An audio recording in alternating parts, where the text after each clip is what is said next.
Hello family, so welcome back to our channel.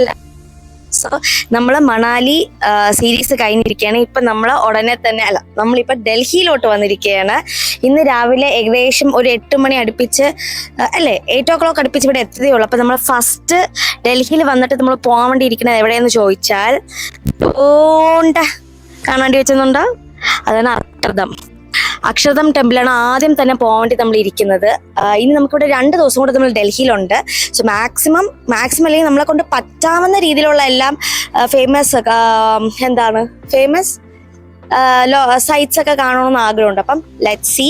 So അവിടെ അക്ഷർധാമിലുണ്ടല്ലോ, എനിക്ക് തോന്നുന്നു ഫോട്ടോസും വീഡിയോസും പ്രൊഹിബിറ്റഡ് ആണ്, എടുക്കാൻ വേണ്ടി പറ്റൂല എന്നാണ് പറയുന്നത്. നമ്മളിവിടുത്തെ ഉള്ളവരടുത്ത് ചോദിച്ചപ്പോഴത്തേക്കും നമുക്ക് നോക്കാം. ഓക്കെ,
സോ ഫൈനലി ഗൈസ്, നമ്മൾ ഇപ്പോഴാണ് അക്ഷർധാം ടെമ്പിളിൽ പോയിട്ട് ഇവിടെ വന്നത്. ഏകദേശം ഇപ്പൊ 9 മണിയായിട്ടുണ്ട് അല്ലേ? അതാണ്, നമ്മൾ വന്നപ്പോൾ ഒരു 5 മണിയായിരുന്നു. പിന്നെ അവിടെ നിന്ന് നമ്മൾ ക്ലോക്ക് റൂമിൽ സാധനങ്ങളൊക്കെ വെച്ചിട്ട് അത് കഴിഞ്ഞ് പിന്നെ നമ്മൾ മന്ദിരത്തിൽ കയറി, എന്നിട്ട് വാട്ടർ ഷോൻ്റെ ടിക്കറ്റ് എടുത്ത് അതിൻ്റെ അകത്ത് കയറി തൊഴുത്, അതിൻ്റെ അകത്ത് പിന്നെ സ്ട്രക്ചർ എല്ലാം കാണാൻ ഒരു രസമുണ്ട്. പിന്നെ അവർ കുറെ ആചാരങ്ങളൊക്കെ ഉണ്ട്, അത് നിങ്ങൾ വന്ന് കാണണേനും നല്ലത്, പറഞ്ഞറിയിക്കണേം കേട്ടോ. എനിക്ക് പേഴ്സണലി ഇഷ്ടപ്പെട്ടത് ഇവരെ വാട്ടർ ഷോ അടിപൊളിയാണ്. വാട്ടർ ഷോയും കൊള്ളാം, പിന്നെ ഇവിടെ ചെയ്ത സ്ട്രക്ചറും കൊള്ളാം. ഇതാണ് എനിക്ക് പേഴ്സണലി ഇഷ്ടപ്പെട്ടത്. നമ്മൾ എക്സിബിഷനൊന്നും നമ്മൾ പോയില്ല, കാരണം ഒരാൾക്ക് 350 റുപ്പീസ് ആയതുകൊണ്ട് നമ്മൾ ഇത്രയും 350 റുപ്പീസ് മുടക്കി അവിടെ ഒന്നും ഇല്ലെങ്കിൽ പിന്നെ നഷ്ടമാവൂലേ എന്നുള്ള തോട്ട് വിചാരിച്ചിട്ട് നമ്മൾ പോയില്ല. ഭാവിയിൽ ഇനി പോകുമെന്ന് അറിഞ്ഞൂടാ കേട്ടോ. എന്നാലും ഇന്ന് നമ്മൾ പോയില്ല അല്ലേ? അതെ, പിന്നെ ഇവിടുത്തെ സ്ട്രക്ചർ എല്ലാം കാണാൻ രസമുണ്ട്. എല്ലാം ഫോട്ടോ ഒന്നും എടുക്കാൻ പറ്റില്ല, അതാണ് ഒരു വിഷമം. ഫോട്ടോസും വീഡിയോസും എല്ലാം പ്രൊഹിബിറ്റഡ് ആണ്. അവരൊരു സ്ഥലത്ത് കുറെ സ്പോട്ട് ഉണ്ട്, അവിടെ അവർക്ക് അതായത് സ്ഥലത്ത് മാത്രമേ ഫോട്ടോ എടുക്കണം. അതും 190 രൂപയാണ് ഒരു ഫോട്ടോ. പിന്നെ നൈറ്റ് ആണെങ്കിൽ 210 രൂപയാണ് ഫോട്ടോ എടുക്കുന്നതിന് അവർ ചാർജ് ചെയ്യണത്. പിന്നെ ഇവിടുന്ന് സ്ട്രക്ചർ കാണാൻ നല്ല രസമാണ്. നമ്മളിങ്ങനെ വാട്ടർ ഷോ കഴിഞ്ഞിട്ട് ഫുൾ ചുറ്റി കറങ്ങിയാണ് വരുന്നത്. അപ്പം നമ്മൾ കാണാനൊക്കെ നല്ല രസമാണ്. അതിൻ്റെ ഫുൾ സറൗണ്ടിങ്സ് എല്ലാം ഇല്ലേ. ഫോട്ടോസും വീഡിയോസും ഒന്നും എടുക്കാൻ സമ്മതിക്കൂല കേട്ടോ അവര്. പിന്നെ എന്തിനാണ് ഇത്രയും വലിയ സ്ട്രക്ചർ ഉണ്ടാക്കിയെന്ന് എനിക്ക് ഇതുവരെ മനസ്സിലായിട്ടില്ല. പൈസ കൊടുത്താൽ കിട്ടും. 190 രൂപയാണ് രാവിലെ എടുക്കുകയാണെങ്കിൽ, രാത്രി എടുക്കുകയാണെങ്കിൽ 210 റുപ്പീസ്. പക്ഷെ അത് എടുത്തതും കൊള്ളൂല, നമ്മൾ നോക്കിയായിരുന്നു, കൊള്ളൂലായിരുന്നു എടുത്തതൊന്നും. എന്തോ ഒട്ടിച്ച് വെച്ചിരിക്കുന്ന കണക്കായിരിക്കും. മറ്റേ നമ്മൾ മാത്രം ഭയങ്കര ഫാഷൻ അടിച്ച് മുഖം മാത്രം വിളിച്ചിരിക്കുന്നത്. പക്ഷെ അത് ആരൊക്കെ പറഞ്ഞും ചെയ്ത് അവർക്ക് ഇഷ്ടപ്പെട്ടില്ല ഫോട്ടോ എടുത്തത്. അതുകൊണ്ട് എനിക്കത് ആകെ ഇവിടെ വരുന്നത് കാണാൻ രാത്രി വരണേക്കും നല്ലത്. ഈ വാട്ടർ ഷോ കാണാൻ വേണ്ടി മാത്രം വരുന്നതായിരിക്കും നല്ലത്. അത് അടിപൊളിയായിരിക്കും. വീഡിയോ ഒക്കെ ഉണ്ട്, അതൊക്കെ അടിപൊളിയാണ്. അത് അടിപൊളിയായിട്ടുണ്ട്. പിന്നെ സ്ട്രക്ചർ മാത്രമേ ആക്ച്വലി ഇവിടെ കാണാനായിട്ടുള്ളൂ. ഇതിനകത്ത് വീഡിയോ പ്രൊഹിബിറ്റഡ് ആണ്, അതുകൊണ്ടാണ് നമുക്കൊന്നും എടുത്ത് കാണിക്കാൻ പറ്റാത്തത്. അപ്പൊ ഇന്നത്തെ ദിവസം ഇതായിരിക്കും. ഇനി ബാക്കി അത് മാത്രമല്ല നമ്മളില്ലേ അതിനകത്തൊന്നും കണ്ടു കയറാൻ പറ്റില്ല. ആകപ്പാടെ പേഴ്സും വാട്ടർ ബോട്ടിലും മാത്രമേ പറ്റുള്ളൂ കേട്ടാ. അതിനകത്ത് ബ്ലൂടൂത്ത് ഹെഡ്സെറ്റോ പവർ ബാങ്കോ പിന്നെ ഫോണോ ക്യാമറയോ ഒന്നും കൊണ്ടുപോകാൻ പറ്റില്ല. ഒരു ഇലക്ട്രോണിക് ഐറ്റംസ് വെച്ചാൽ സ്മാർട്ട് വാച്ച് പോലും പറ്റൂല. അപ്പം നിങ്ങൾക്ക് പേഴ്സൊക്കെ കൊണ്ടുപോവാം, മണിയൊക്കെ കൊണ്ടുപോവാം, ജ്വല്ലറീസ് എല്ലാം കൊണ്ടുപോവാം. ബാക്കിയൊന്നും കൊണ്ടുപോകാൻ പറ്റില്ല. വാട്ടർ ബോട്ടിലും കൊണ്ടുപോവാം, അങ്ങനത്തെ കാര്യങ്ങൾ. അപ്പം ഇന്നത്തെ വിശേഷം എന്ന് പറഞ്ഞാൽ ഇത്രയേ ഉള്ളൂ. ഇനി ബാക്കി നാളെ ആയിരിക്കും. നാളെ എവിടെയൊക്കെ പോകണമെന്ന് സത്യം പറഞ്ഞാൽ നമ്മൾ തന്നെ പ്ലാൻ ആക്കിയിട്ടില്ല. എന്തായാലും ആ ഓൺ ദ ഫ്ലോയിൽ പോവാന്ന് വിചാരിച്ചല്ലേ. സത്യം കേട്ടാ, അതാണ് ഇവിടെ ഭയങ്കര കൊതു. മെയിൻ ആയിട്ട് ഇവിടെ ഭയങ്കര കൊതു. Okay, so this is day 2 in Delhi. So ഡൽഹിയിൽ നമ്മൾ ഇപ്പം വന്നേക്കുന്ന സ്ഥലം ഏതെന്ന് ചോദിച്ചാൽ കാണിച്ചു കൊടുത്തേ. അത് കാണുമ്പോൾ തന്നെ എല്ലാവർക്കും മനസ്സിലായി കാണും. നമ്മുടെ സ്വന്തം കുത്തബ് മിനാറിലാണ് ഗൈസ് നമ്മൾ വന്നേക്കുന്നത്. ഇതാണ് എൻട്രി ഗേറ്റ്. പിന്നെ ഇവിടെ സൈഡിൽ കുറേ കാര്യങ്ങളൊക്കെ എഴുതിയിട്ടുണ്ട്. അത് ഞാൻ തന്നെ ആദ്യം മനസ്സിലാക്കട്ടെ. അതാണ് മുഗ്ലേൻ ഗാർഡൻ കേട്ടാ. അത് കാരണം വെളി വന്നപ്പം തന്നെ അങ്ങനെയാണ് എഴുതുന്നത്, മുഗ്ലേ ഗാർഡൻ എന്നാണ് പറഞ്ഞിരുന്നത്.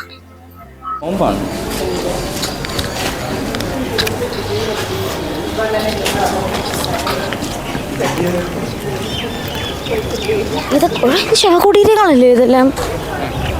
അത് കണ്ട കറക്റ്റ് മനസ്സിലാവും കേട്ടാ. ആരെ ശവകുടീരം ഒന്ന് അറിയേണ്ടി പറ്റുമോ?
ഒരു സ്മെല്ലുണ്ട്.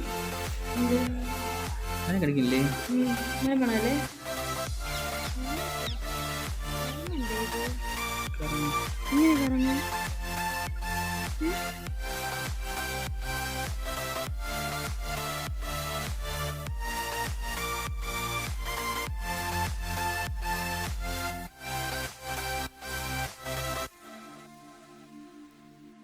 സോ നമ്മളെ സെക്കൻഡ് സ്പോട്ട് എന്ന് പറയുന്നത് റെഡ് ഫോർട്ട് ആണ്.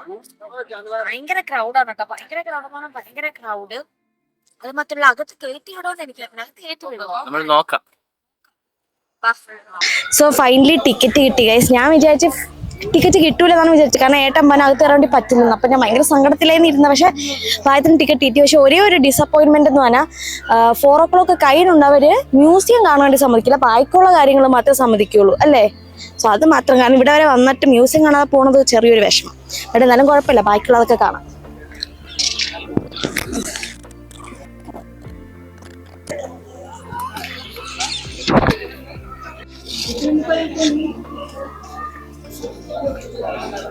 ഭയങ്കര നൊസ്റ്റു ഫീൽ ആയിട്ടാ എനിക്ക്. പ്രത്യേകിച്ച് ഈ രാജാക്കന്മാരെന്നൊക്കെ പറയും എന്തോ ഇല്ലാത്ത ഒരു ചന്ദ്രമുഖി ഫീൽ ആയെന്ന് എനിക്ക് പറഞ്ഞത്.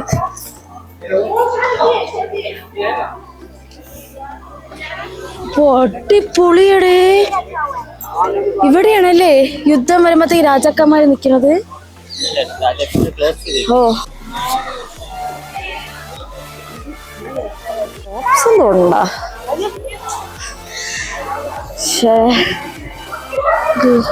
പക്ഷെ കഥവില്ലല്ലോ ഇവിടെ ക്ലോസ് ചെയ്യാൻ. ഇവിടെയൊക്കെ ഷോപ്പിംഗ് ചെയ്യണമെന്നൊക്കെ ചെയ്യാല്ലേ. പക്ഷെ ബാർഗിങ് ചെയ്യാൻ വേണ്ടി പറ്റൂല, കാരണം അവിടെ അവരെന്നെ ഓൾറെഡി എഴുതിയിട്ടുള്ള നോ ബാർഗിങ് ഫിക്സഡ് പ്രൈസ് എന്ന് പറഞ്ഞു. പക്ഷെ മണാലിയിൽ കിട്ടുന്ന ഷോള് അവിടെ 200 ആണെങ്കിൽ വേറെ 500 ആണ് കേട്ടാ. അടിപൊളി. പക്ഷെ പൊട്ടിപ്പോയി തുടങ്ങി കേട്ടാ. വേണ്ട, ചെറുതായിട്ട് തുടങ്ങി. സമ്മതിക്കണം കേട്ടോ ഇതൊക്കെ ചെയ്ത ആൾക്കാര്. ഇതോ കാണുന്നതാണ് കേട്ടോ മ്യൂസിയം. പക്ഷെ അകത്തുണ്ട് ആൾക്കാർ കാണാം. പക്ഷെ 4 മണിക്ക് മുന്നേ കയറുകാർക്ക് മാത്രമേ കാണാൻ വേണ്ടി പറ്റുള്ളൂ. നമ്മളെ കയറ്റി വിടുന്നില്ല.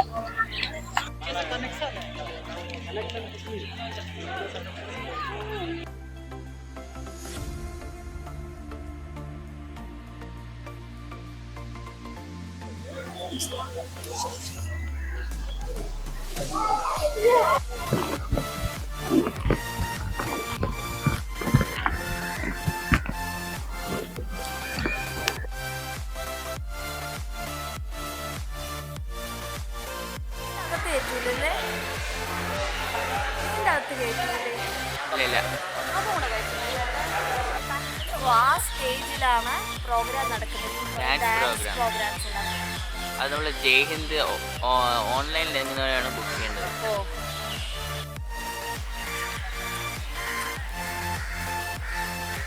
ഒന്നും ഇല്ലാത്തുണ്ട്.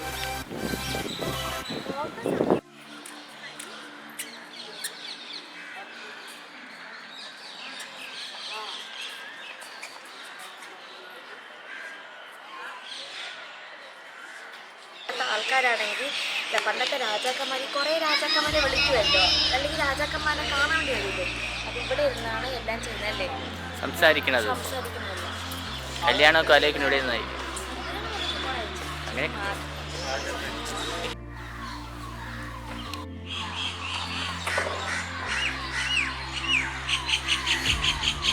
അപ്പുറത്തെ വേസ്റ്റ് ആണ് ഗൈസ്.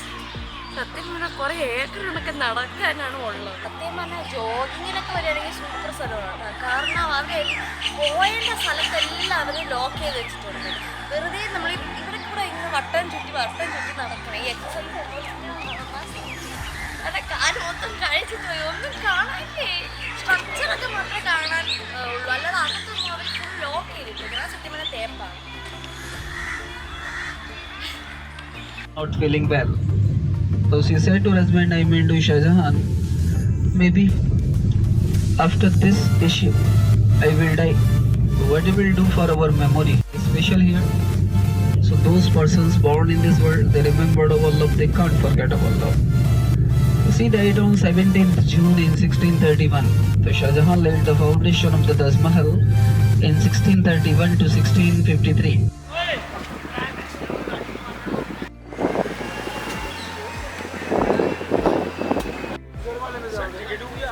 हाँ, कोई गाइड करेंगे आप? है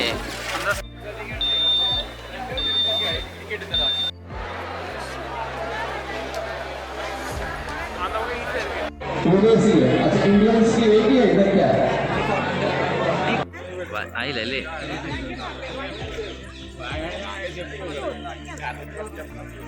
അങ്ങനെയല്ലേ നമ്മൾ ഗൈഡ് പോയി.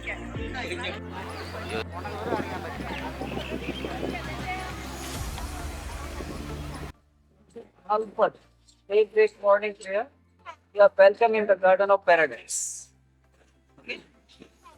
See of these letters. These letters leads up from bottom to top, little bit enlarged in the sizes. That's why all these letters look in the same way.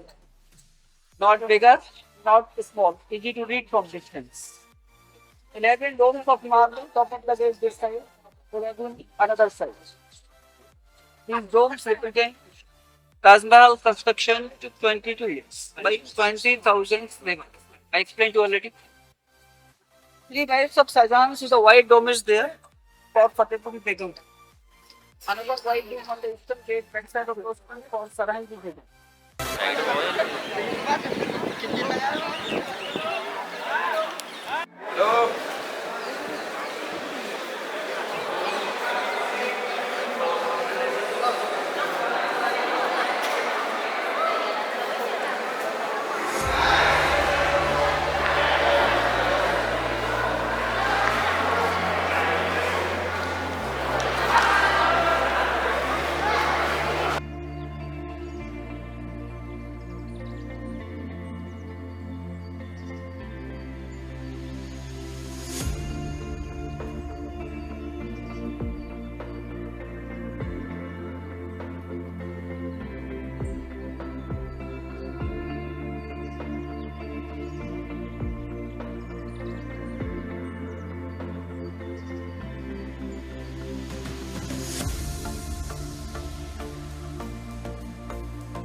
Very talented drinker. Used to take hot liquor, wine.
Finally guys bye bye to Delhi. ഇനി നമ്മളെ time എത്രയാണ്? 9 9:25. 9:25 flight എടുക്കും. സത്യം പറഞ്ഞാൽ ഭയങ്കര വിഷമമുണ്ട് കേട്ടോ. എനിക്ക് നാളെ വീണ്ടും ബാക്ക് ടു നോർമൽ ലൈഫ് അല്ലേ, ഞാൻ ഭയങ്കര സങ്കടത്തിലാണ് ഇരിക്കുന്നത്. ബട്ട് എനിവേ ഈ ഒരു വെക്കേഷൻ അടിപൊളിയായിട്ട് എനിക്ക് ഇഷ്ടപ്പെട്ടു, ഭയങ്കരമായിട്ട് എനിക്ക് ഇഷ്ടപ്പെട്ടു കേട്ടോ, ഭയങ്കരമായിട്ട്. ഡൽഹി നമ്മൾ സാധാരണ സത്യം പറഞ്ഞാൽ നമ്മൾ ഡൽഹി 2 വ്ളോഗായിട്ടൊക്കെ ഇടാന്നാണ് വിചാരിച്ചത്. ബട്ട് എന്ത് കാരണം അവിടുത്തെ ഭയങ്കര ബിസി ട്രാഫിക് ആയതുകൊണ്ട് നമുക്ക് പെട്ടെന്ന് എല്ലാം കവർ ചെയ്യാനൊന്നും പറ്റില്ല. അതിന് നമ്മൾ സത്യം പറഞ്ഞാൽ മണാലി ട്രിപ്പ് നമ്മൾ ഇത്രയും ദിവസം എടുത്തില്ല. അതേപോലെ ഡൽഹി എന്ന് പറഞ്ഞാൽ Final departure call for India Star Next flight AI3799 to Guwahati. All the remaining passengers requested to kindly commence boarding immediately through gate number 27 without any further delay. Thank you. പറ. നമ്മൾ സത്യം പറഞ്ഞാൽ ഇപ്പം മണാലി ട്രിപ്പ് ഒരു കുറച്ച് ദിവസം എടുത്ത പോലെ ഒരു അറ്റ്ലീസ്റ്റ് ഡൽഹി നമ്മൾ ആകെപ്പെടെ 3 ദിവസമാണ് ചെന്നത്. പക്ഷെ അങ്ങനെ ചെയ്യാൻ ഭയങ്കര ഓട്ടോ ഓട്ടമായിരുന്നു. സത്യം പറഞ്ഞാൽ ഡൽഹി കാണാൻ ഒരു 10 ദിവസമെങ്കിലും വേണം. എന്നാലേ നമുക്ക് ഇപ്പം മാർക്കറ്റിൽ തന്നെ നമുക്ക് പോയി കറങ്ങി വരാൻ തന്നെ ഒരു ദിവസം മൊത്തം വേണം. സത്യം പറഞ്ഞാൽ Final departure call for India Star Next flight AI3799 to Guwahati. All the remaining passengers requested to kindly commence boarding immediately through gate number 27B without any further delay. So അത് മാത്രമല്ല ചില സ്ഥലത്തുണ്ടല്ലോ നമുക്ക് ക്യാമറ വീഡിയോസും ഒന്നും ഭയങ്കര security ആയിരുന്നു ചിലയിടത്തൊക്കെ. ഭയങ്കര വിഷയവും അതിൻ്റെ അയോധ്യയുടെ പ്രശ്നം എന്നൊക്കെ പറഞ്ഞുകൊണ്ട് ഭയങ്കര സെക്യൂരിറ്റി ആയിരുന്നു എല്ലായിടത്തും. കൂടുതലും ഇവിടുത്തെ മുഗൾ എംബേഴ്സിൻ്റെ ഇതൊക്കെയല്ലേ ഇവിടെ ഉള്ളത്, ഫോർട്ടും അത് ഇതൊക്കെ ആയിട്ടൊക്കെ. അതുകൊണ്ട് ചിലതെന്ന് പറഞ്ഞാൽ നമ്മൾ ആകെ ഡൽഹി വന്നിട്ട് വെറും 4 സ്ഥലം മാത്രമേ കണ്ടുള്ളൂ. അതിൽ 2 എനിക്ക് തോന്നുന്നു നമുക്ക് പ്രൊഹിബിറ്റഡ് ആയിരുന്നു ക്യാമറയും വീഡിയോസ് എല്ലാം. അപ്പം അതുകൊണ്ട് തന്നെ നമുക്ക് ഒറ്റ വീഡിയോ ഇട്ട് ഡൽഹി കൺക്ലൂഡ് ചെയ്യാമെന്ന് വിചാരിച്ചു. കാരണം കുറച്ച് മാത്രമേ ഉള്ളൂ. അപ്പം അത്രേ ഉള്ളൂ ഗൈസ്. സോ എല്ലാവർക്കും വീഡിയോ ഇഷ്ടപ്പെട്ടുണ്ടെങ്കിൽ പ്ലീസ് സബ്സ്ക്രൈബ് ചെയ്യണം, ലൈക്ക് ചെയ്യണം, ഷെയർ ചെയ്യണം. നമ്മളെ ഫാമിലിയെ നമ്മളെ ചാനലിനെ മറക്കാതെ എല്ലാവരും സപ്പോർട്ട് ചെയ്യണം. പിന്നെ നിങ്ങൾക്ക് ടൂർ നമ്മൾ കാണിച്ചു തന്നതിൽ ഏറ്റവും നിങ്ങൾക്ക് ഇഷ്ടപ്പെട്ട ഏതാണോ അതൊന്ന് കമൻറ്റ് ചെയ്യണം. ഫൈനലി ഏട്ടാ സംസാരിച്ചു. So love you, take care. By.